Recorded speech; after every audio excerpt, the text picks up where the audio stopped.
Hello everyone, and this is another demo of Octane 4. Like, I'm really impressed with Octane 4, so I figured, hey, why not do another demo of Octane 4? So unlike the previous video, which I deleted, it's still there on Vimeo, but I deleted it from YouTube because YouTube you can't sort of upload another version of the video. You have to sort of delete the whole thing and then re-upload it. I didn't want to do that. The problem was that I kind of made a mistake with Redshift. Like, the hair generation in Redshift was extremely slow. That was due to a bug and also partially my mistake. So because I didn't know the exact way of generating fur in Redshift, so I figured the best thing to do is just delete that video because I don't want to spread wrong information. So so no comparing with any other renderer this time. I'm just going to I'm going to compare Octane 3 with Octane 4. So not exactly a comparison video. What I'm going to do is this entire scene, okay, that I have here.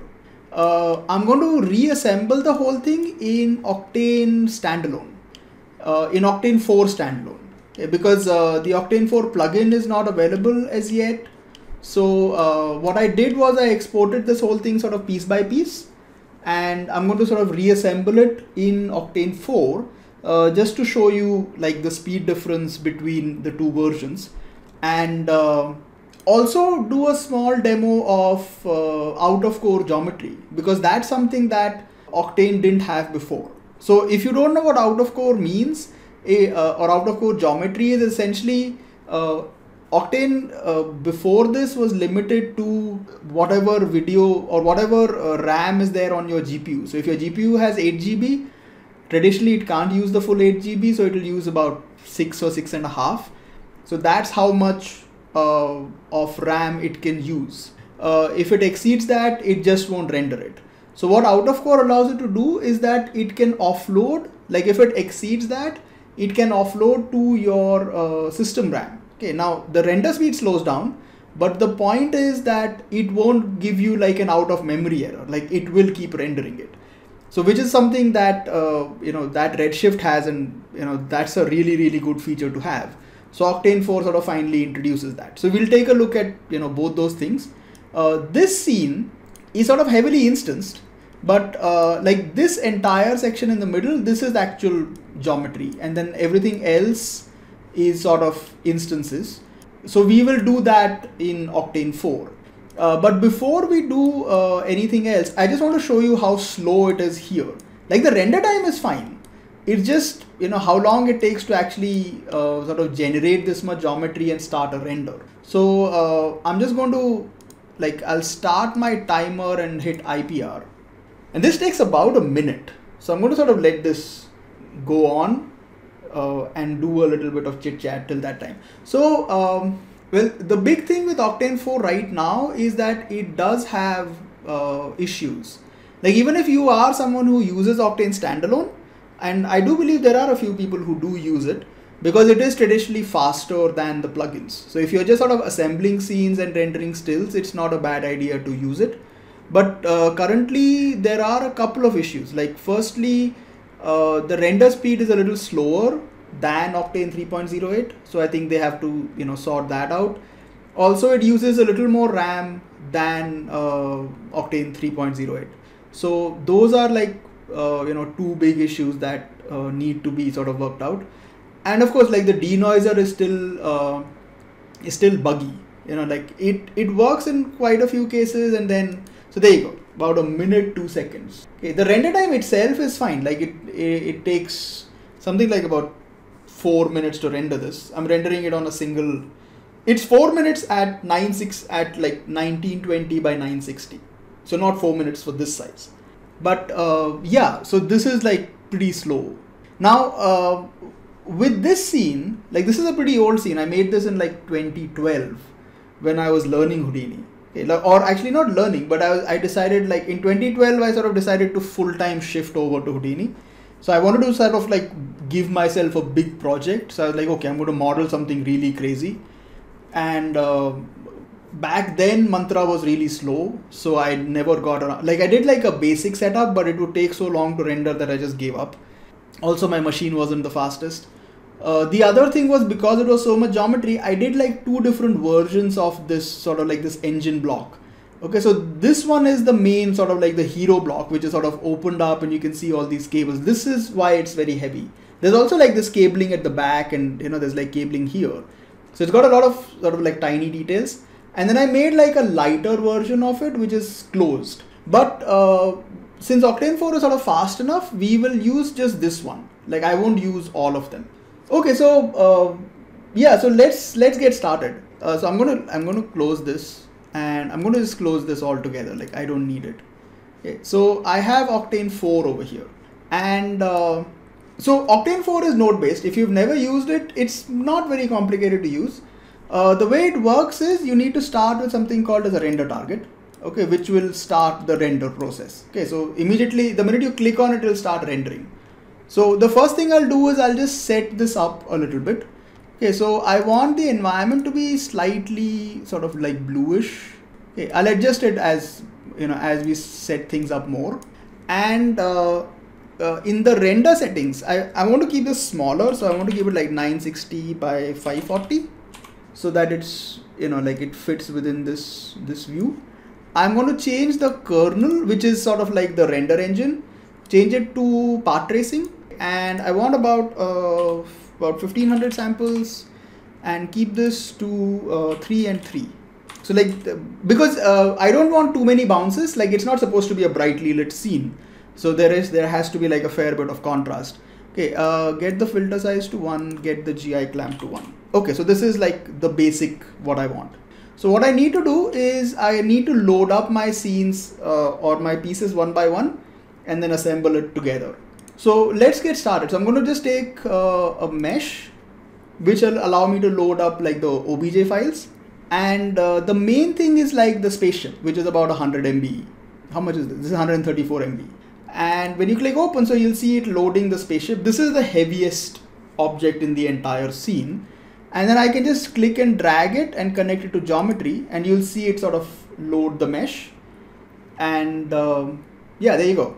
Okay, now it's black because we are sort of inside it. So I'm going to have to like middle click will zoom out, but there you go.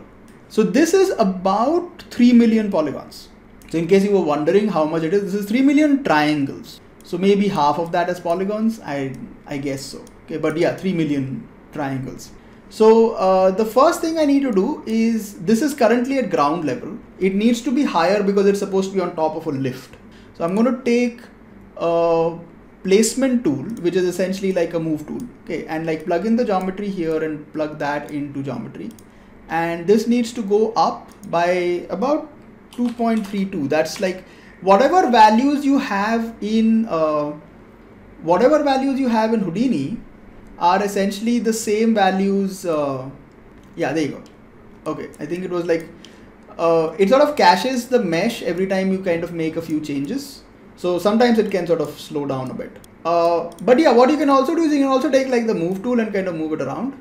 So this is interesting, right? So you're actually moving around like 3 million polygons. And the best part is you're moving 3 million polygons in like a fully path traced render view. Like this is the cool thing about this is not a preview, like this is your render. Okay, so now let me just load up the rest of the stuff. Okay, so I'm just going to zoom out a bit. Let's take this up.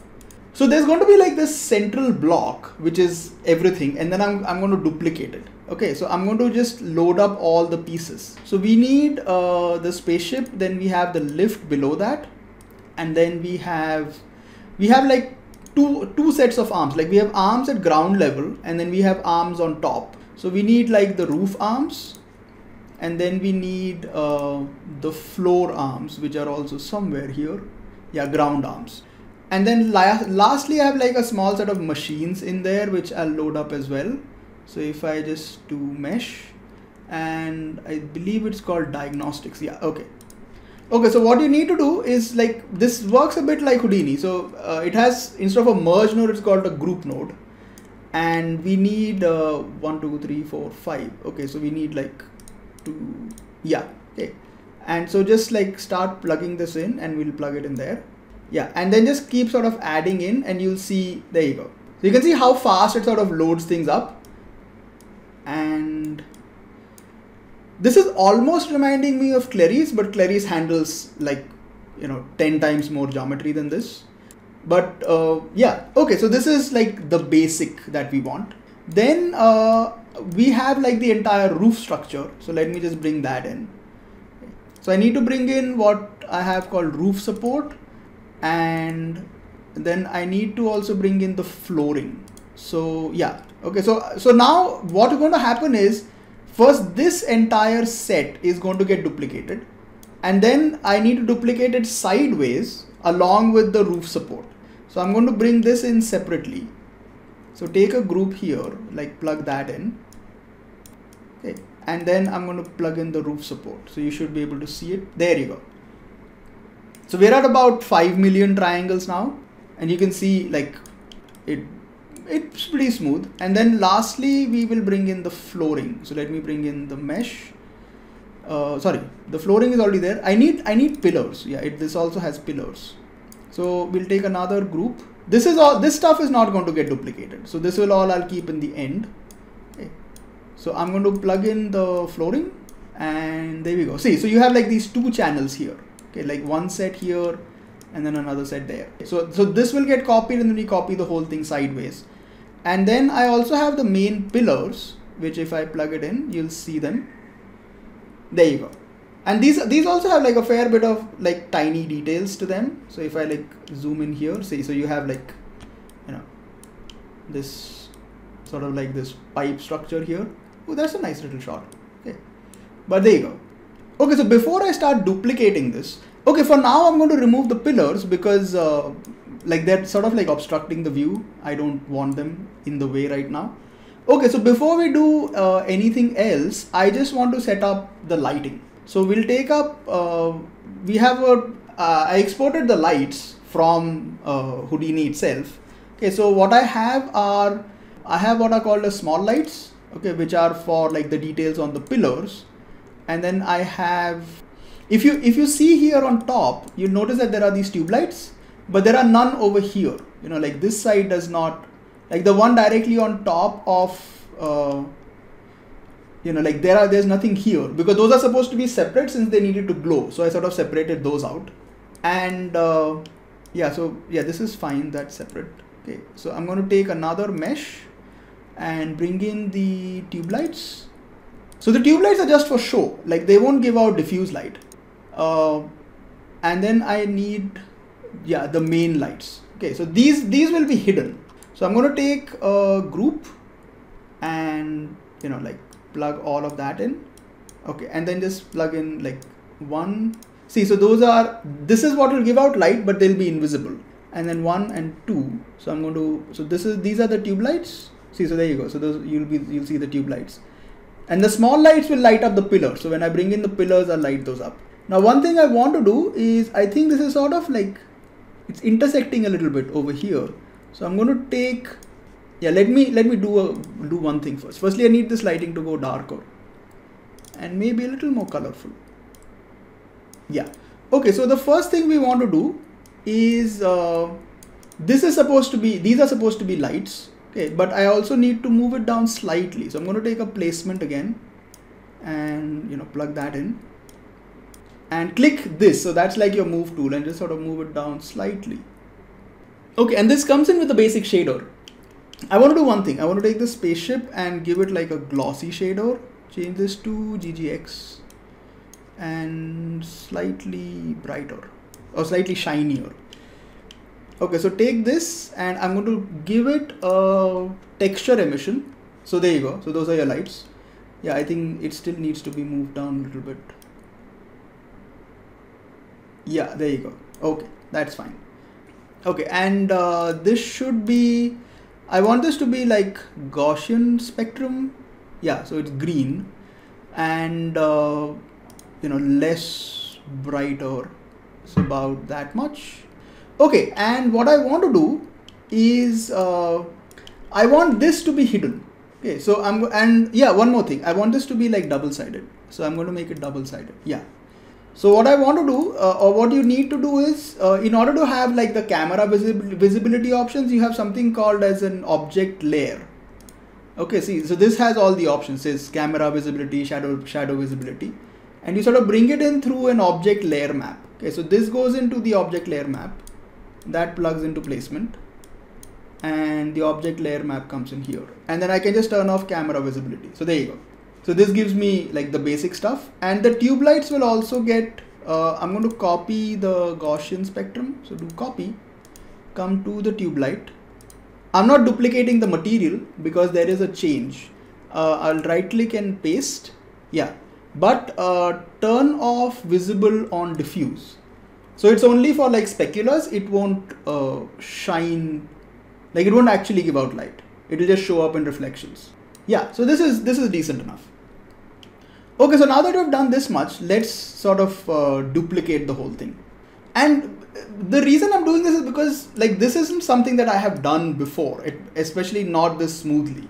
Okay, we are like, as I said before, we are actually working in a fully path traced viewport, you know, like with 3 diffuse and 3 specular bounces, which is impressive.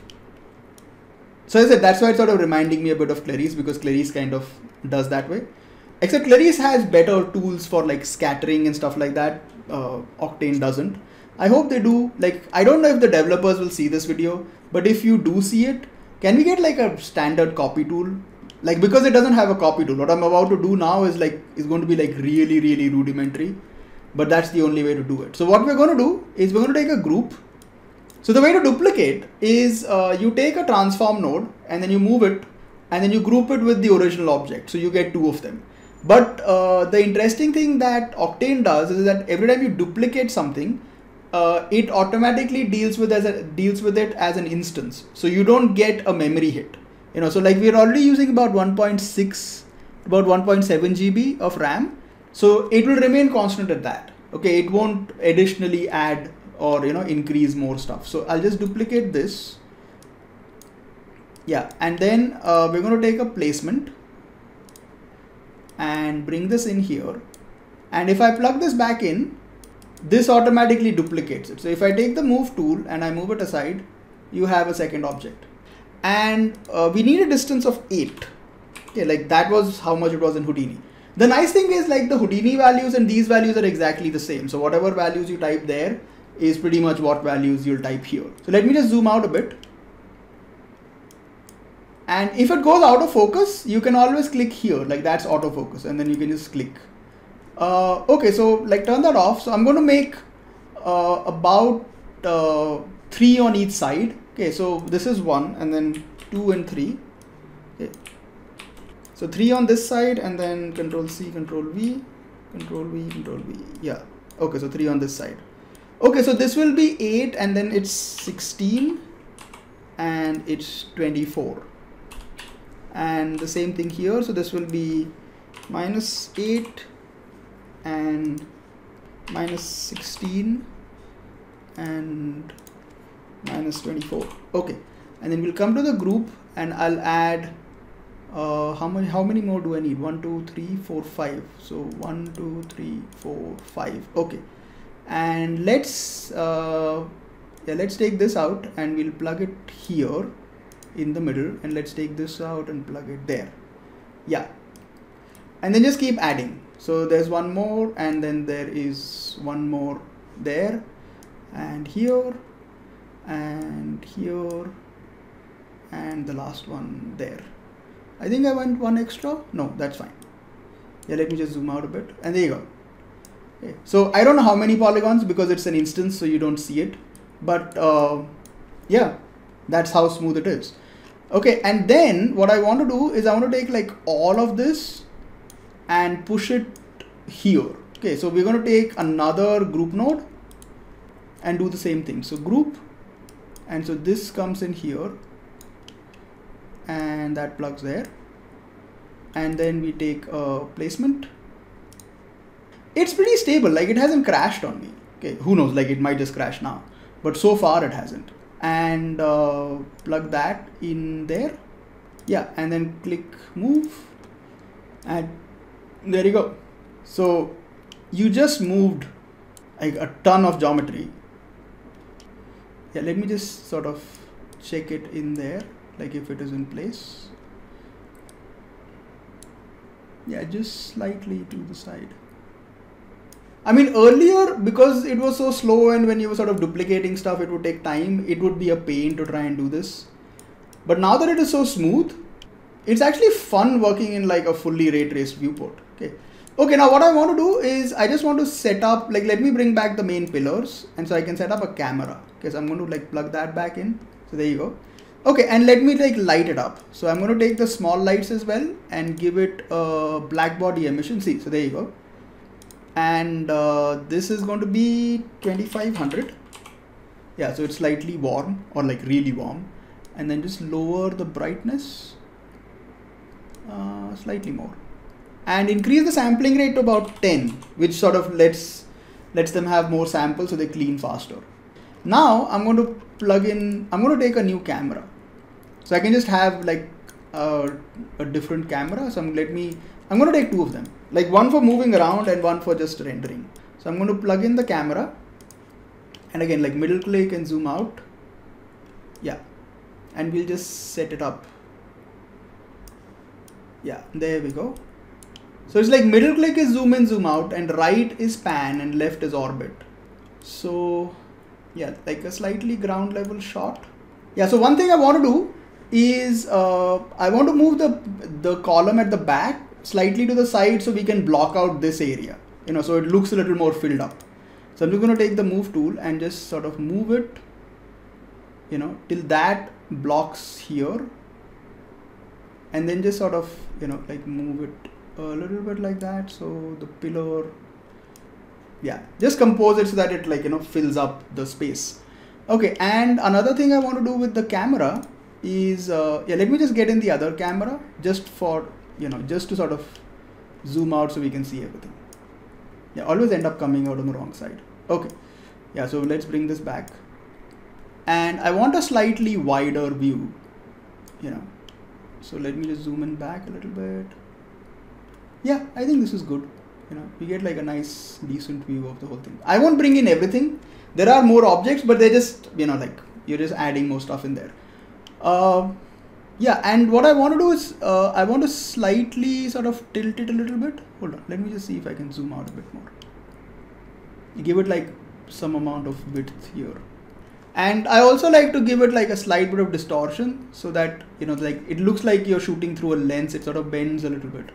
Looks nicer. And yeah, I also want to sort of like tilt it slightly. So I'm going to modify the up vector. So it sort of just tilts a little bit. Okay, so this is, that's essentially it. Like it's nothing fancy, but as I said, this is not the full scene. I'll show you the full scene in a second. It just has a little more stuff in it. So this is about 6.7 million, which is pretty decent, and about 77 meshes. I'm guessing it's counting the, what do you say? It's counting the instances. Okay. So as I said, like I guess if you were in Clarice, it would show you the exact number of polygons that you were generating.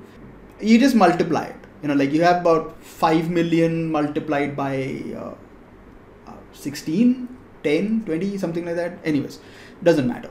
Okay, so this is essentially it. Okay, so before I close, what I want to do is I just want to show you the out of core stuff.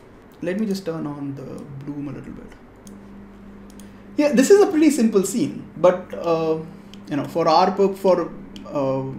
for this purpose, like just to show you, like how easy it is to set things up now because it is that fast. It's actually a pretty decent example to use. Okay, I think that looks nice. Okay, so out of core. Now the thing is, this is not a scene that can technically go out of core because it's only taking up a total of about 2 GB of RAM. Okay, but what Octane allows and what even Redshift allows is you can actually reduce the amount of GPU RAM that the render engine should use. So technically, even a small scene, you can force it out of core just to sort of do a demonstration. Now what it does or the drawback of out of core is that the render time like crashes. So like this is taking about a minute to render, and I'll set it to out of core so you can see, you know, the difference, okay, in render time. Okay, so the way it works is, stop that. Come to preferences and out of core, and you'll see something called enable out of core data. So if you turn it on, I have modified these settings. So what I've done right now is I've told it to use about 4 GB of system RAM. My machine it doesn't have too much RAM, like it's only got 16 GB. I don't do a lot of simulation work, so I've never had too much RAM on my PC. I think I should take it up to 32, but 16 is fine for me. Okay, so I've told it to use 4 GB of system RAM, and what I've done here, like this is the key bit. Okay, I've told it to use, like it says geometry data GPU RAM usage limit. Okay, so I've told it to use only 0.3. Okay, which is technically it should use about 3 to 400 MB. Okay, like I don't know the exact amount, but it'll use something like that. Let's get it down to 0.2. The more the scene goes out of core, the slower the render starts to get. Okay, like that's the way it works. So so let's do okay on that. And now if I click the render target, you'll see like an orange bar appear on the side. That means that that's how much it has gone out of core. So if I click here, and it will sort of you'll see it loading the scene all over again, because it has to sort of do that. See, there you go. So I'll just click that, and it slows down a lot. Like it's gone up to about 50. It'll lower, like it starts at 15 or 18 and it'll come down from there. But what was technically like a minute has jumped up by about 15 times, which is kind of insane. But the point really isn't, see, it's sort of coming down. It'll eventually come down to, I guess, about 7 or 8 minutes. But you will see at least somewhere between like a 5 to 7 times jump. Like it varies. Okay, let me just try one more thing. I'm going to turn off Chrome, because Chrome uses a lot of RAM. Okay, and let me just try this again. Yeah.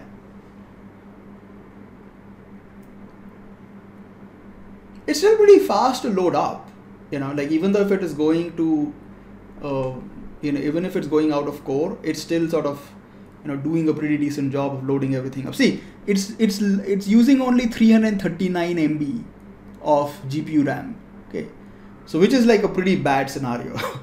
So literally, like out of the 2 GB, it's only using like 300 MB of GPU RAM, and the rest 1.7 GB is being used from the CPU or from your machine. But like even if you try to rotate it, you'll see the difference. Like it gets pretty slow. Okay. The point here, as I said, like the point really isn't so much about the speed slowing down, which it will, because like it offloads. The point more or less is that it will render the scene. Like earlier you didn't have an option, right? Earlier it would be like, cannot use, like gone out of memory, end of story, like you're just not going to render the scene. Now the point is, okay, if it goes out of core, you at least have the option to render the scene. But that's basically it. So this is Octane 4. As I said, I wanted to demonstrate like a couple of things. And as I said, it is buggy at the moment. Like different people are having different issues. I haven't had too many. I think one of the big issues is that it is slower to render than Octane 3.08. Okay, so my full scene, Octane did it like Octane 3, it's like about 4.5 minutes, and Octane 4 takes about 5 minutes. So you do get like that difference coming in. And then it also takes more RAM. Like again, like Octane 3, the scene was about 1.7 GB. The full scene in Octane 4 takes about 2 GB. So it's taking about 300 MB more. Okay, so you're having those issues. The Denoiser eats up a lot of RAM. Okay, so that's also an issue. So, but this is like experimental build version 1. Okay, so there is still, I'm guessing there's still a lot of work that needs to be done. But even as it is right now, it's pretty impressive. Like it is really impressive what they've been able to do. Like to work in a path traced viewport. while it is rendering, I am duplicating objects and replicating everything, and it just updates on the fly. I have never done anything like that before, which is the reason why I wanted to make the video, because I was like, wow, this is impressive, and I don't think I've ever done anything like that before. Okay, hold on. So before we close this session, let's also talk about the denoiser, right? So I've already covered like basic scene generation and out of core, so we might as well take a look at the denoiser as well. Okay, so denoisers have gotten fairly popular over the past few years. Like the first one I think I heard of was Altus, but I think RenderMan has had a denoiser inbuilt for a fair bit of time. The first one I used was Corona. Like Corona has a pretty nice denoiser inbuilt. But the new thing that's come up recently is like the AI denoiser, or like the artificial intelligence denoiser. And there are two of them in the market. There could be more, but there are two that I know of. So one is the NVIDIA optics denoiser, which is being used by about, I think it's been licensed by about four renderers right now.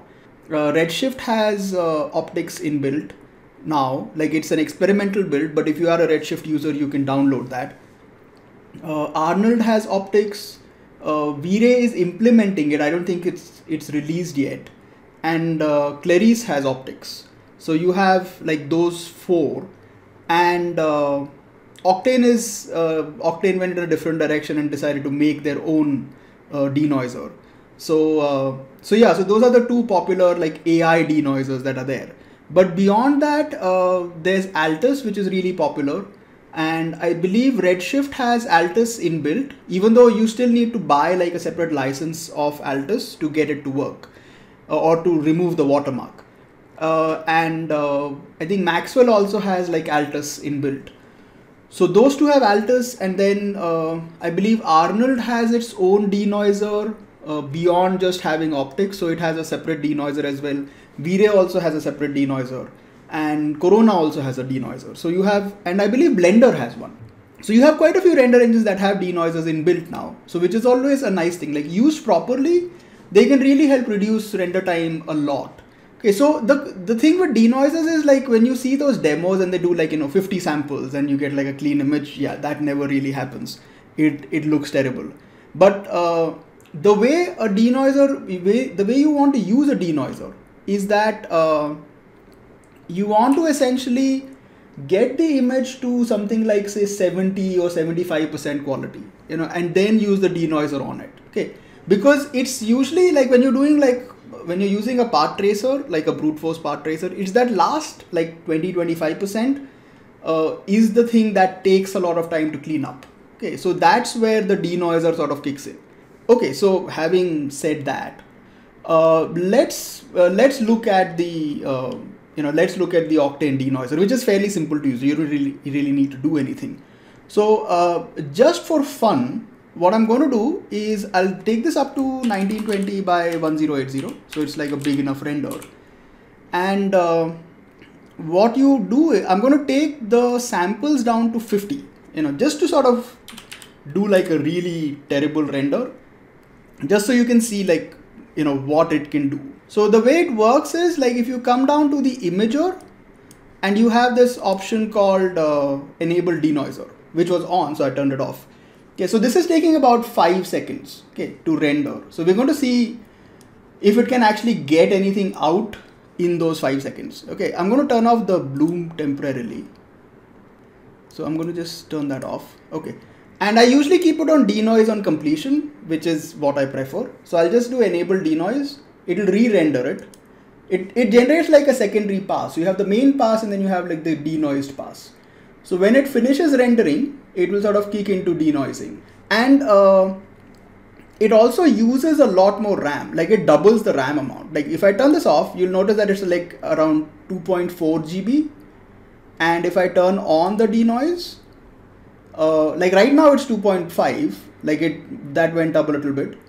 But then minute the denoiser kicks in, see it jumps out about 4.3 GB. Okay. the reason why that is happening is because I read on the forum that it calculates something like about 20 passes in the background. So if it has to calculate that much, it really sort of requires a lot of RAM, which is why right now it's limited to, I believe, like 4K or less than 4K. So they are still working on, like, you know, improving the memory consumption. But yeah, so this is 50 samples that took 6 seconds to render. I'm not expecting anything great, but it would be nice to just to see like what it can do. Okay, so if you switch to denoise, okay, and yeah, so this is like the full image. Now here's the thing, right? So this is, yeah, it is like really splotchy because that's bound to happen. But the interesting thing is that it does manage to hold up a fair bit of detail. Like the thing is, this doesn't have any textures, but it does have a lot of fine geometry, geometry detail in there. Like you have a lot of these cables and these pins and, you know, like a lot of wires and stuff. And given the fact that, like, if I blend it and get it back, see, given the fact that this is just like noise everywhere and it can actually generate something out of that, you know, it can get you there, is not bad. Okay, like you do lose detail, definitely, but it's still managing to, you know, retain something, which is impressive. Like if you come in here, like, and these are supposed to be buttons, and then if you make it 0, the fact that it can actually make buttons, you know, from what is essentially just noise isn't bad at all. Okay, so this is terrible, but let's get the samples up to something like 500 so we can at least see what is going on. Okay, so 500 should give me a fairly decent image. So let's turn on the denoiser, and so that will take about a minute 20. So I'm currently on 2 GPUs. Okay, so I'm using my 1080 and 1080 Ti. Okay, so this would just on the 1080 it would take about 3-4 minutes, something like that. It's 54 seconds, so that's not bad.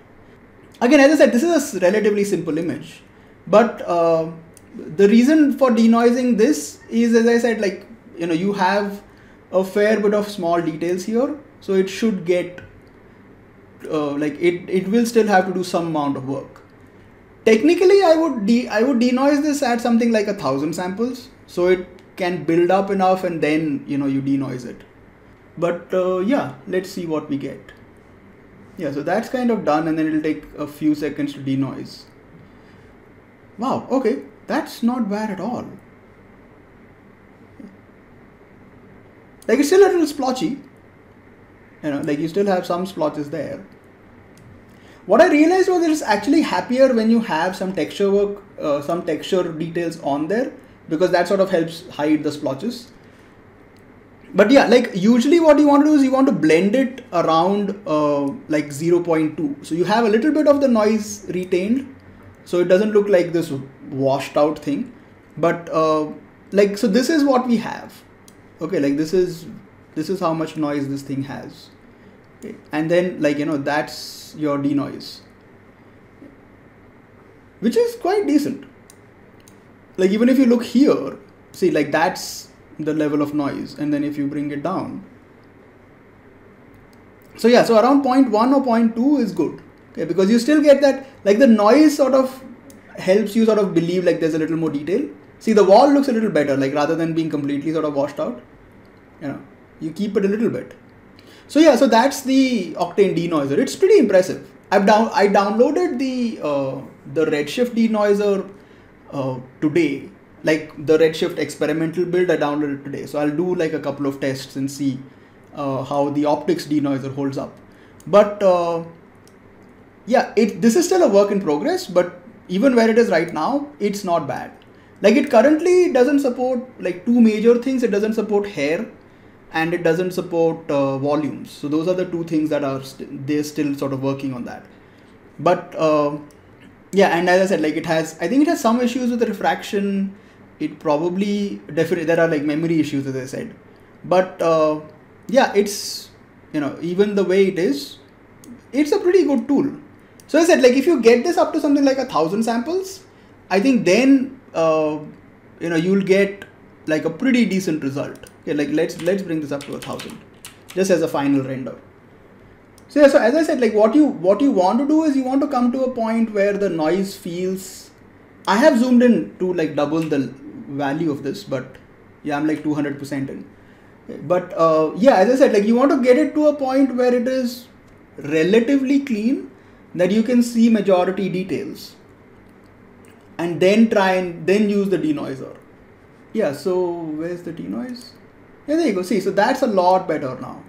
You know, like, because see, even like the numbers are fairly clear. Like if you come in here, like it has to do much lesser work.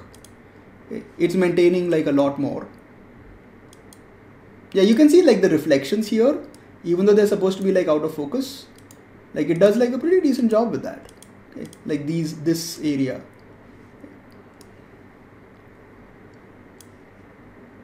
Like see, like this is the level of noise you have. So, you know, denoised, it's pretty decent. So yeah, so once you get to a certain level where like it's still noisy, you want it like that last level of cleanliness that you want, this is where the denoiser kicks in. Okay, so not at 500, but like 1,000 samples, and then you sort of do denoising on top of it. Yeah, so that's basically it. So as I said, like, you know, if you're an Octane user, you know, fun times. Hopefully in a month or two, it'll, you know, we'll be at a point where we'll see this within whatever software you're using. But yeah, till then, this is not a bad way to at least, you know, see what is being done by Otoy. Okay, so yeah, that's basically it.